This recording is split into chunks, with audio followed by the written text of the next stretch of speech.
Hello, ayan guys, kamusta? So, ngayon, nag-i-invite ang Jollibee Guild sa mga Filipino players dyan na wala pang guild sa Dragon Nest or kahit hindi Filipino players, basta kaya magsalita ng English, ay welcome sa guild. So, currently, maraming events yung Dragon Nest for Guild, maraming activities, maraming mission na maganda yung reward. So, nag-decide kami mag-open up na ng guild, and kung wala pa kayo guild, just ping me, send your IGN and let's play in the game.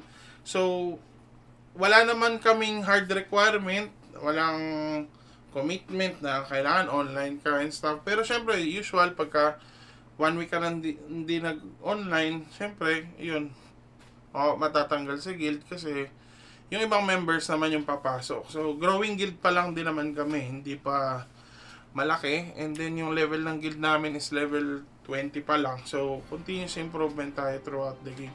So, wala ring requirement sa gears. Hindi naman kailangan sobrang geared ka. Basta good gears lang. Makakapag-run tayo ng hardcore, makakapag-run ng classic, makakapag-run ng mga normal na mga niraran. Pwede rin yung mga farmers, join lang kayo sa guild. So, ayan. Pagka, PM nyo lang ako. Nasa YouTube naman yung mga accounts na meron ako. Pwede nyo silang i-PM or mag-PM kayo mismo sa YouTube or mag-send kayo ng email sa game. Mababasa ko naman yan. Usually pala naglalaro kami 8 PM onwards. So, kung pasok yun sa schedule nyo, yun, join us. And then, usually nakakabuo kami ng hardcore team kasi hardcore yung main next ngayon. Nakakabuo kami ng 6 teams throughout the week. So kung madadagdagan pa tayo ng members, mas madadagdagan yung team, so mas madali tayo makaka-farm.